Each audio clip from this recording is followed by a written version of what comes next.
সকাল হতেই মনে ভাবলাম আজকে ঘরে বসেই পিকনিক করা যাক। ভাবা মাত্রই কাজ শুরু করে দিলাম। আর আমার সাথে আমাকে সঙ্গ দিল আমার ছেলে। বলল, হ্যাঁ চলো, আজকে আমরা পিকনিক করি। ব্যাস, সকাল হতেই এবার তোড়জোড় শুরু করে দিলাম, পিকনিক করব। তো শীতের শুরুতেই পিকনিক, ঘরোয়া পিকনিক। পিকনিক যদিও অনেকে মিলে হয়, কিন্তু যেহেতু সকাল সকাল প্ল্যান করা আর ছেলে স্কুল যাওয়ার আগে আমার এই প্ল্যানটা হয়েছে, তো সেই কারণে আমরা বাড়ির 5 জন সদস্য মিলেই পিকনিক করতে শুরু করলাম। তো প্রথমে দেখতেই পেলে মুগের ডালটা ভেজে নিয়েছি, আর গোবিন্দভোগ চাল সেটাও ভেজে নিয়েছি। আমি স্কিপ করে গেছি, চাল আর ডাল ভাজার পরে আমি হাঁড়িতে সেদ্ধ বসিয়ে দিয়েছি। আর এদিকে দেখো, খিচুড়ির মধ্যে ফুলকপি দেবো আর ডুমু ডুমু করে আলু কেটে রেখেছি, আলু দেবো। তা ফুলকপিটা ভাজা ভাজা হয়ে গেছে, ফুলকপিটা দিয়ে দিচ্ছি হাঁড়ির মধ্যে চাপিয়ে। তবে শীতকালে খিচুড়িতে কিন্তু আরও অনেক রকম সবজি দিলে খুব ভালো লাগে, যেমন গাজর, মটরশুঁটি। কিন্তু ওই যে আমার মনে ভাবা মাত্রই আমি কাজ আরম্ভ করে দিই, ঘরে থাকা উপকরণ দিয়েই আমি শুরু করে দিই। এবারে ডুমু ডুমু করে আলু কেটে রেখেছিলাম, সেই আলুটাও ছাকা তেলে একটু ভেজে নিচ্ছি। এবারে আলুটাও দিয়ে দেবো। চাল, ডাল, ফুলকপি আর আলু সব একসাথে দিয়ে, কয়েকটা লঙ্কা দিয়ে, সামান্য পরিমাণ একটু তেল দিয়ে আমি হাঁড়িটা চাপিয়ে দিয়েছিলাম আর একটু ঢেকে ঢেকেই খিচুড়িটা করেছি। আর যেহেতু গোবিন্দভোগ চালের খিচুড়ি, সময় কিন্তু একদমই বেশি নেবে না।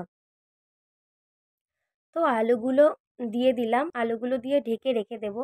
অনেকটা সময় ধরেই হয়েছে, তবে আমি তো অনেকটা সময় ধরে তো আর ভিডিও করতে পারি না, তাই কেটে ছোটো ছোটো করে তোমাদের সঙ্গে শেয়ার করছি। মিনিট 15 পর আমার খিচুড়িটা পুরো সব সেদ্ধ হয়ে গেছিলো। আগেই বললাম গোবিন্দভোগ চালটা কিন্তু একটু তাড়াতাড়ি সেদ্ধ হয়। তো যাই হোক, এই যে এদিকে ফোড়নটা কড়াইয়ের মধ্যে রেডি করে নিচ্ছি। এর মধ্যে দিয়েছি গোটা জিরে, শুকনো লঙ্কা, তেজপাতা আর আদা একটু গ্রেট করে দিয়েছি। খুব ভালো করে ভেজে নিয়েই আমি খিচুড়ির হাঁড়ির মধ্যে দিয়ে দিয়েছিলাম। এবার ভালো করে নেড়ে চেড়ে নিয়ে নিচ্ছি। আর এতে অবশ্যই পরিমাণ মতন লবণ দিয়েছি, পরিমাণ মতন মিষ্টি দিয়েছি। অনেকে মিষ্টি খেতে ভালোবাসে, আমি অতটা মিষ্টি পছন্দ করি না, আমি সামান্য পরিমাণ মিষ্টি দিয়েছি। এবারে দিয়ে দিচ্ছি জিরে আর ধনে ভেজে গুঁড়ো করে রাখা ছিল সেইটা, আর গরম মশলা, এটাও আমার ঘরে তৈরি করা। গুঁড়ো মশলাগুলো ঘরে একটু যদি কষ্ট করে তৈরি করে নেওয়া যায়, অসম্ভব ভালো হয় বাজারের কেনা গুঁড়ো মশলার থেকে। তো যাই হোক, খিচুড়িটা এইভাবে আমার পুরোপুরি রেডি হয়ে গেল। তারপরে খিচুড়ি নামার পরে একে একে এই যে বেগুন ভাজা, খিচুড়ির সাথে বেগুন ভাজা অসাধারণ লাগে। বেগুনিও খুব ভালো লাগে, তবে আমি বেগুন ভাজাটাই করলাম, কেননা শীতের দিনে বেগুন ভাজার কোনো জবাব হয় না। এরপর ভেজে নিলাম ছাঁকা তেলে পাতলা পাতলা আর গোল গোল করে কাটা আলুর চিপস। আর এরপরে ভেজে নিচ্ছি পাঁপড়, যেটা তোমাদের শুরুতেই দেখিয়েছি। তো মোটামুটি আমার রান্না হয়ে গেছে। তো এবার যাব স্নানে।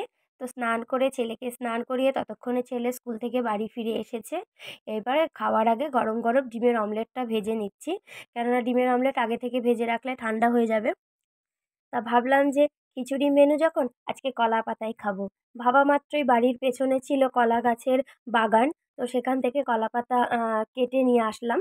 তারপরে এই যে ছেলে আর আমি দুজনা মিলে কলা পাতায় খাচ্ছি। আজকে একটু অন্যরকম লাগছে, সত্যিই পিকনিক পিকনিক লাগছে। ভেবেছিলাম সবাই মিলে একসাথে বসে খাবো, কিন্তু আমরা যেহেতু ব্যবসায়িক ঘরের, আমাদের সবাই মিলে আমরা একসাথে হতে খুব মানে পারি না।